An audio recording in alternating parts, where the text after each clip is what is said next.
Senator Huff. Thank you, Mr. Chairman. I've already submitted a letter to the High-Speed Rail Authority, so I'll try to stick to some other things that have come up in today's testimony. Mr. Richards acknowledged this plan is different than it was 2 years ago, and I think we all recognize what we're looking at is different than it was envisioned in 2008.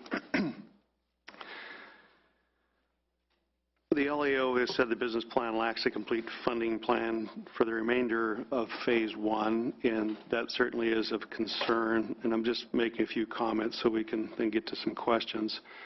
And it's possible we're building a segment not likely to have standalone value if we can't figure out the funding. So that sets me up to something you also said, that there were constraints.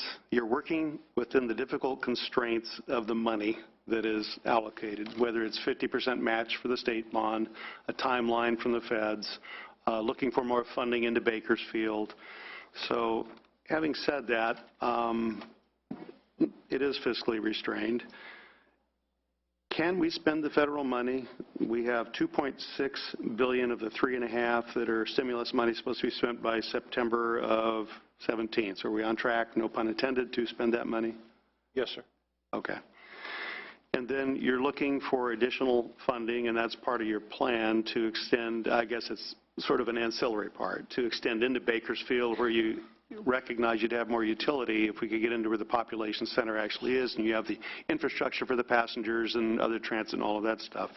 So how likely do you think, given the nature of Congress, that we will actually have a successful plea for more funds? Okay.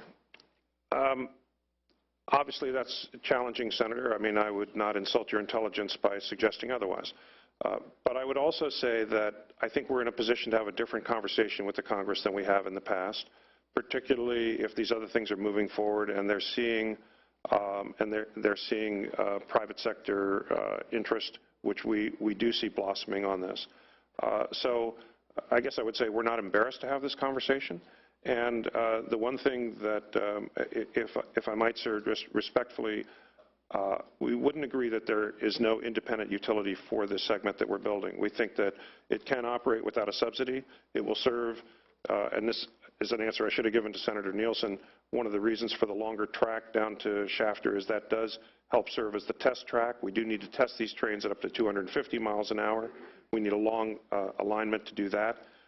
And we do believe that the connection between Silicon Valley and Central Valley will be very important. I've heard that test track many times. That was part of the federal funding requirement, that it reached the speeds of high-speed rail or whatever for their funding? I think it's more an engineering thing, sir. Prop 1A said that we have to show that the trains can operate at sustained speeds of 200 miles an hour. To show that they can do that, we actually test them at much higher speeds than that. Because one of the concerns I've always had that hasn't changed is that the population centers are where we have the infrastructure needs, and it would make some sense, as in every other place on the planet that builds high-speed rail, starts with the cities and then connects the ones that have the population centers, and we seem to be starting in the middle of where we can flex the muscles of and let it run, but without actually having the capacity to carry people from point A to point B as we're running at 220 miles per hour. So that's still a concern of mine. We make some robust assumptions on cap and trade that we've talked about quite a bit here. So maybe the legislature needs to take action, as has been suggested by Barclay Bank or the peer review or the legislative analyst. That's a tough row to hoe, you know, using my farm metaphor growing up and hoeing some rows of cotton and other things. I'm sitting next to, although she's absent right now, somebody that doesn't think taking cap and trade money is serving a utilitarian purpose or actually reducing greenhouse gas, particularly not for some years. And so she could come to the same conclusion I would for totally different reasons. But first of all, I didn't like taking the cap and trade money, but now that it's there, I'm questioning whether it's our greatest need for infrastructure when there's other ways to reduce greenhouse gases. I just say that by way of articulating or trying to that it may be problematic to get consensus on using greenhouse gas reduction money, the cap and trade funds, past 2020. So what is Plan B? As I think I answered before, if the cap... I apologize, I probably missed it amongst everything. No, it's a fair question, so it can be asked twice.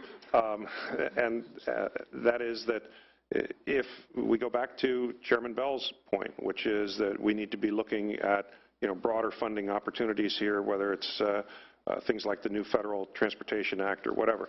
If the cap and trade money is deemed to end at 2020, because I do think, and I'm not an expert on this, that there are arguments that it continues beyond that, but if it's deemed to end at 2020, then we'll be where we've been, which is building segment by segment with available funds as they become available. It will take us longer. It will not be as efficient. It will ultimately cost more. Those things are all true, Senator, and the last thing I would do is try to pretend otherwise. I'm trying to anticipate where this matching money would come from for the rest of our bonds, but I guess just say for the sake of discussion, when we bought off on the $9.95 billion of funds and it was supposed to be 50% match, I don't think anybody contemplated, but we would be paying, taxpayers would be paying yet another resource called cap and trade that would be coming in to backfill what was not supportable on its own through our good intentions and what we thought was stricter wording in the bond issue, but that's just sort of an aside.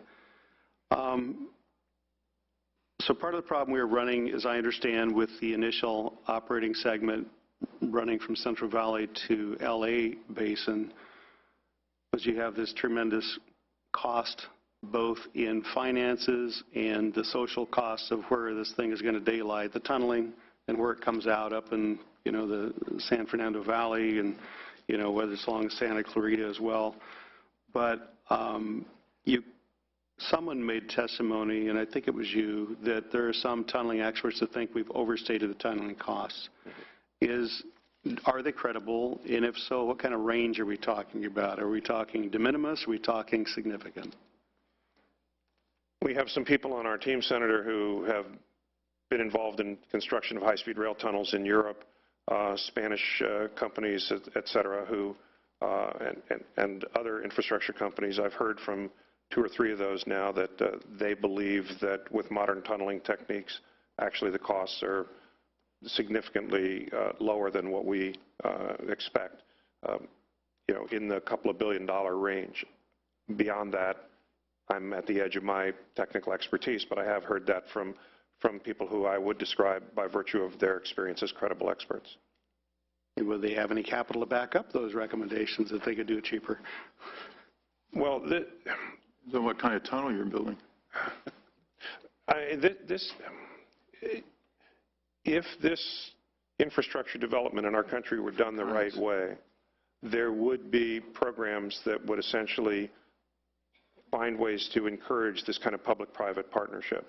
And, Senator, I don't know where the next dollars are going to come from, but in all respects, sir, I would say in 2008, none of these other sources that are matched were in existence. There was no federal stimulus money. There was no cap and trade money. There was no federal FAST Act money.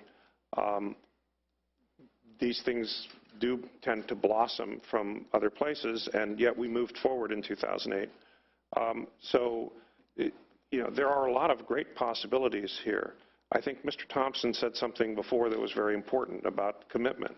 Part of the difficulty is that if we can get over the hump and people can find ways to make this work together, we can absolutely make it work, and we can make it work faster and cheaper by necessity, both in terms of the way that the Act was originally built and just by circumstance.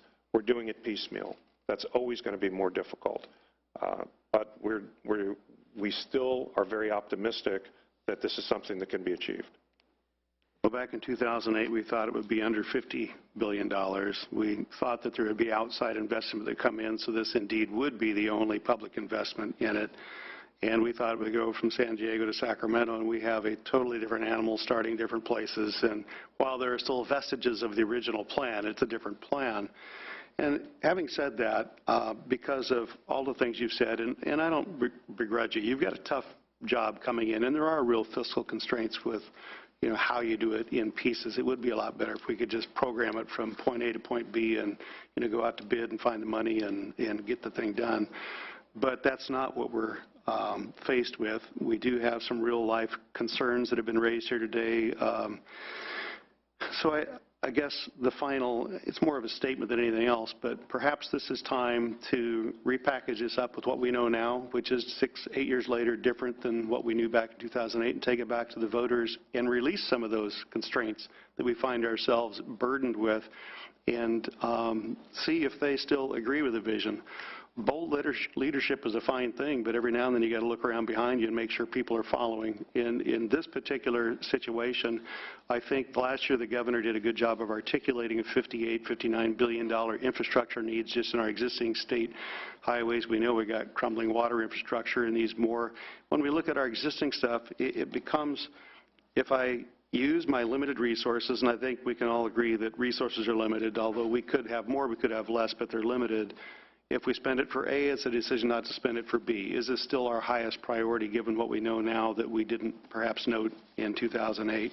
But I would just submit that perhaps it would be easier for you to construct this if we got the green light and took away some of the more problematic things that we're finding with the funding mechanism for this. It's more rhetorical. We can talk later about that. Thank you, Senator. Thank you very much. Thank you, Senator. And